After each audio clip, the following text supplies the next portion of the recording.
Hello, I'm Chris Paoli, the managing partner here at the agency in Steamboat Springs, Colorado. And thank you for joining us for our September newsletter.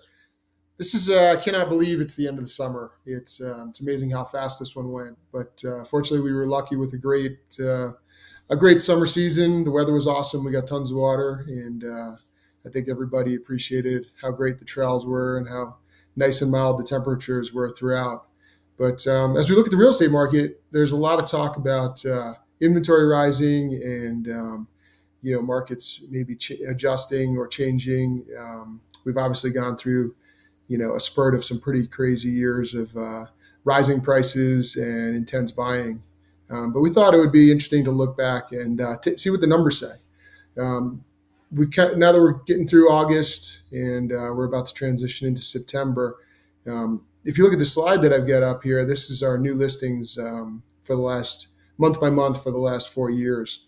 And what's interesting is that we did see a spike here. If you look at our last, if you look at April, May, June, July, definitely this year in June we saw a big jump, 140 new listings, comparing it to 2023, we definitely saw much bigger numbers. But if you look back to 2022 and 2021, we're not really that far off. I mean, the numbers are a little bit more in line, which we think is interesting. Last year, obviously, was an inventory anomaly, and everybody was struggling to find product to sell. And I think people were just kind of caught like, do I sell? Do I not? Prices are rising.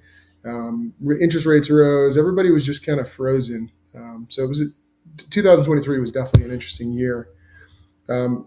When we compare new listings, we want to, the next thing to look at is, how do contracts go?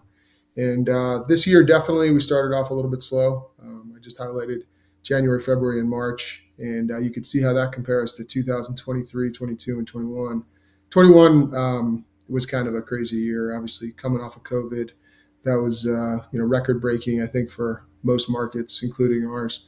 But as you look at April, May, June, July, and August, our numbers really caught up. I mean, we got kind of back in line with what we typically had seen over the last couple of years, 22 and 23. And I bet you if we went back to 2019, put those numbers in there, it'd be pretty similar. I mean, obviously, you could see 2021 was a little bit crazy.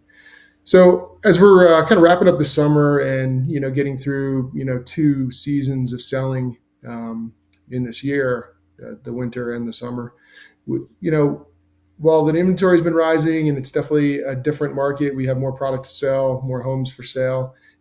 We think the market is still relatively healthy. There's a lot of positive things about Steamboat, and we definitely see a lot of people that are very eager to get into the market. That's the macro picture, and everybody who knows me knows I love data and I love grinding on stuff. And one thing that I thought I've had in my head, and I've had this chart in my head for a long time, and I actually wanted to get it on paper and see if what my mind was saying or what I was feeling in the marketplace was actually real. And I ran the numbers and looked at it, and here we go. This is like something I've been super excited about. For a long time, we've kind of felt like there was an anomaly happening in the market where prices were rising in properties that were not our premium properties, like for example, One Steamboat Place or Edgemont. Prices were getting really close. If Trappers or the West or properties that were a little bit off market, we're approaching on a price per square foot basis right up in line with One Steamboat Place. And then recently, it felt like, wow, One Steamboat Place really just popped, but everything kind of stayed where it was for the last year. And here we go. I just threw the data into Excel and, had some fun making a chart. But let me explain this to you.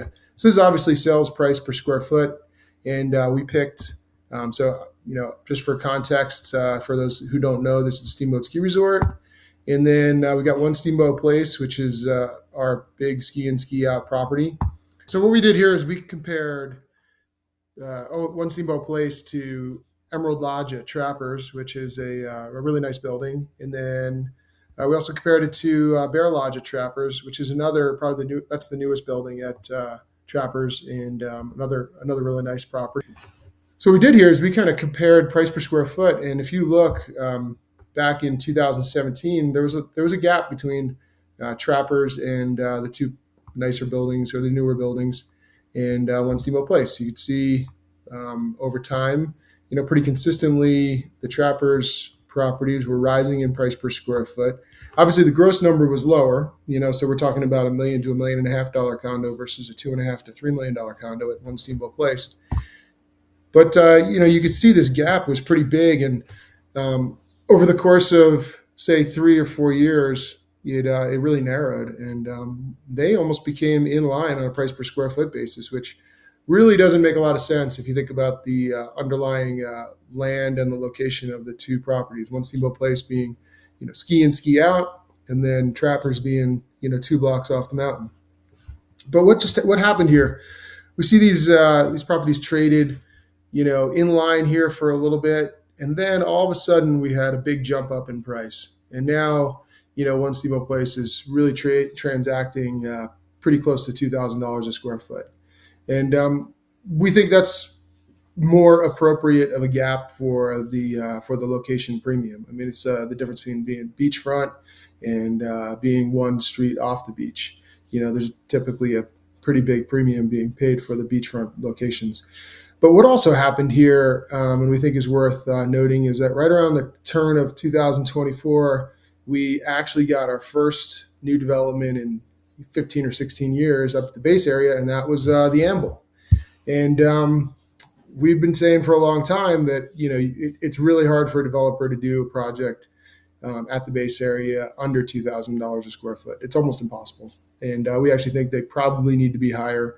And we would think that number should be closer to 2,500 to make it a really good, successful project for the developer. But the Amble is the first new project we've seen announced. It's located. You can see up here in the top corner. It's located next to the Steamboat Grand, across from One Steamboat Place. It's not truly ski in, ski out, but it is in a nice location.